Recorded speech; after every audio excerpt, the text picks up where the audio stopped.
Do you ever wonder where courage comes from? Why some people are able to overcome huge adversity to do amazing things? Jen Gould, a journalist and musician, pursues that question in a new series, The Bravery Tapes, which follows extraordinary people powering through major hardships, like Isabel Gallegos, a Chilean miner who overcame domestic abuse at home and gender discrimination at work to become the first woman to own a mine in that country.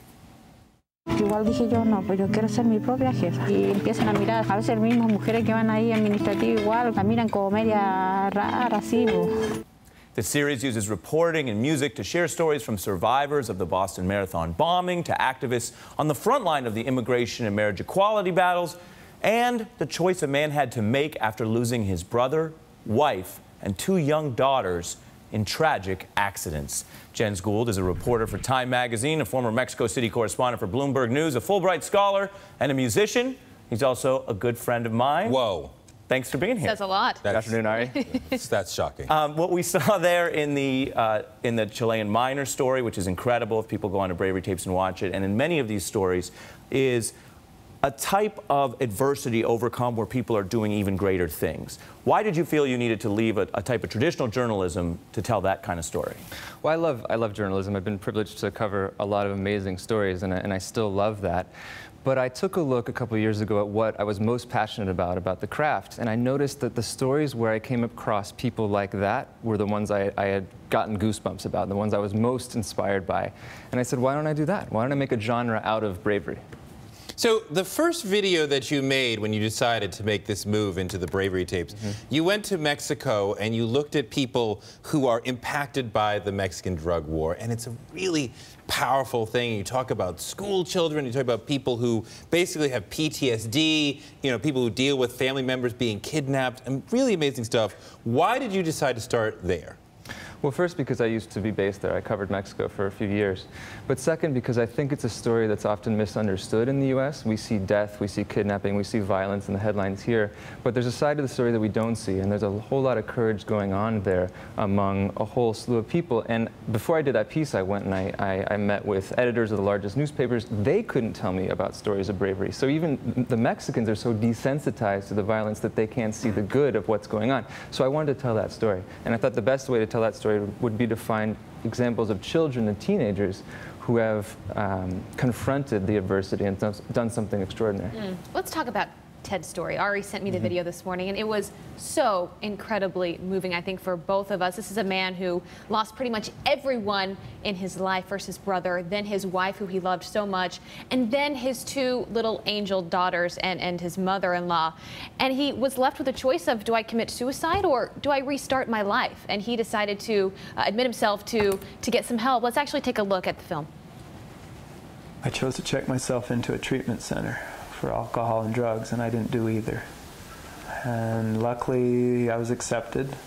Those 28 days of being held in a cocoon to just find me again. It was like a spaceship had picked me up and taken me to their planet, allowed me the time to heal, find myself, find my true self, let go of dysfunctional behaviors, and really let go of the craving. I was craving those girls so bad. I just wanted to hold Carrie and Amy one more time. I mean, the strength of this man is unbelievable.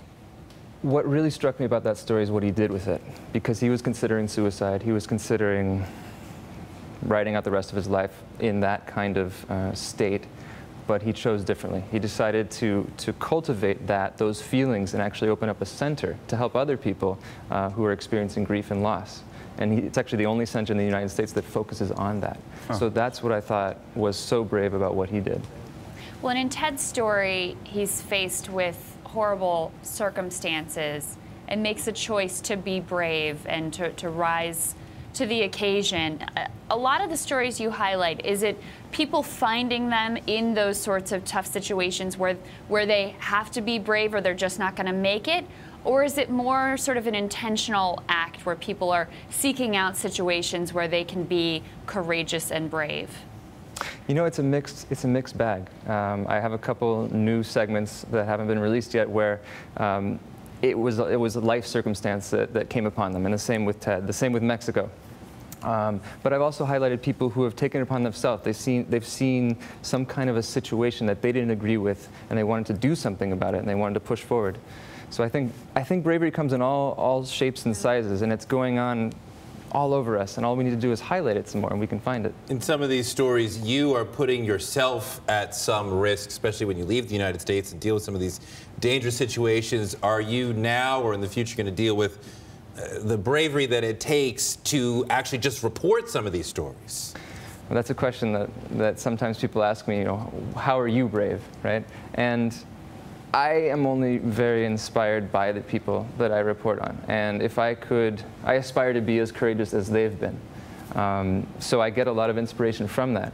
If I can do even half of that, that would be amazing. In terms of the reporting, I mean, there are a lot of journalists who are much more at risk than I am. Of course. But I enjoy it. I really enjoy it. And the flip side to all this bravery and courage that you document is fear. And you think about this moment in American life, we are afraid of so many things. There's a politics of fear in a lot of the stories that we cover. And to go back to the TED story, which I was looking at, the perspective that emerges when you look at someone who's been through that, right? And then you think about what counts as things that I'm afraid of in my daily life or what I worry about in my daily life, and you look at that and sort of just knocks you back. And another part of this is music, and music is a universal language that connects with people because it also puts things in perspective. How much do you think it's important, you know, to have that wider perspective? You've had that as a foreign correspondent and spending time abroad versus the way we get caught up in our own minutia of our lives. Well, two things. As Americans, we're very entitled, and you're right. We worry about things that most of the world wishes they could worry about, right? And so I would like us as Americans to take that into account more and really be grateful for what we do have. And talking about fear, I think that a lot of us, as journalists, focus on the fear when we report stories rather than the opposite side of the coin. And so that's what I'm trying to do here with Bravery Tips. You seem like a great guy, and yet you're friends with this one. I don't understand. Maybe you could explain it to us later. He's got a big heart. Every segment also has a mystery in it. And this is that. I get to be friends with you. Jen Gould, thank you for joining us today. Thank you so much, guys. This was great. And up next, a trip down Abbey's Road.